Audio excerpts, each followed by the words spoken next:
গণঅভ্যুত্থানের পর অন্তর্বর্তী সরকারের সামনে সবচেয়ে বড় প্রশ্ন ছিল কবে হবে জাতীয় নির্বাচন। আর সেই নির্বাচনের একটি সম্ভাব্য সময় ঘোষণার পর থেকেই দেশ জুড়ে শুরু হয় জল্পনা কল্পনা, কোন দল সরকার গঠন করবে আর কোন দল থাকবে প্রধান বিরোধী দলের ভূমিকায়। তবে সাময়িকভাবে সেই জল্পনারও অবসান ঘটিয়েছে south Asian network on economic মডেলের এক জরিপ। কিন্তু কি বলা হয়েছে সেই জরিপে, বিস্তারিত শিহাব ইসলামের ডেস্ক রিপোর্টে। ত্রয়োদশ জাতীয় নির্বাচন কবে হবে সেই প্রশ্নের উত্তর এখনো মেলেনি। তবে নির্বাচন হলে কোন দল কতটুকু জনসমর্থন পাবে সেই চিত্রই উঠে এসেছে south Asian network on economic model বা সানেম পরিচালিত সাম্প্রতিক এক জরিপে, যেখানে উঠে এসেছে ত্রয়োদশ জাতীয় নির্বাচন হলে সর্বোচ্চ ভোট পেতে পারে বিএনপি। জরিপে অংশগ্রহণকারী 15 থেকে 35 বছর বয়সী লোকজনের মধ্যে 38.76% বিএনপিকে ভোট দেওয়ার কথা জানিয়েছেন। দ্বিতীয় অবস্থানে রয়েছে জামায়াতে ইসলামী, যাদের ভোট প্রাপ্তির সম্ভাব্য হার 21.45%।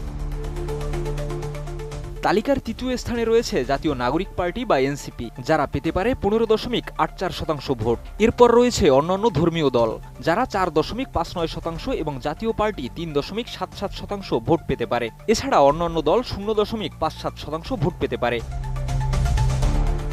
এদিকে ক্ষমতাচ্যুত রাজনৈতিক দল আওয়ামী লীগের কার্যক্রম নিষিদ্ধ থাকায় দলটির ভোটে অংশগ্রহণ নিশ্চিত নয়। তবুও জরিপটি বলছে নির্বাচনে অংশ নিলে 15.02% ভোট পেতে পারে কার্যক্রম নিষিদ্ধ দলটি।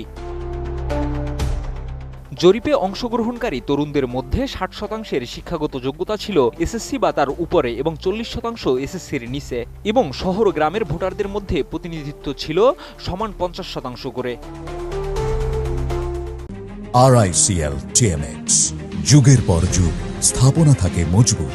কিন্তু এই জরিপে নারী ও পুরুষের ভোটারদের মধ্যেও কিছুটা পার্থক্যের বিষয় উঠে এসেছে। পুরুষ ভোটারদের মধ্যে 40% বিএনপিকে, 22.21% জামায়াতকে এবং 14.44% এনসিপিকে ভোট দেওয়ার কথা বলেছেন। অন্যদিকে নারী ভোটারদের মধ্যে 37.03% বিএনপিকে, 20.57% জামায়াত এবং 17.47% এনসিপিকে ভোট দেওয়ার ইচ্ছা প্রকাশ করেছেন, যার মানে এনসিপির প্রতি নারীদের সমর্থন পুরুষদের তুলনায় কিছুটা বেশি। গ্রাম ও শহরভিত্তিক বিশ্লেষণেও চিত্রটা একই রকম।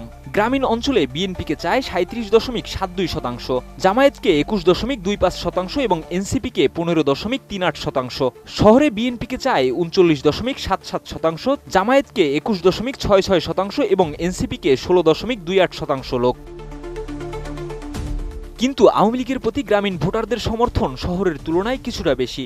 গ্রামে আওয়ামী লীগের সমর্থনে 16.62% এবং শহরে 13.46%।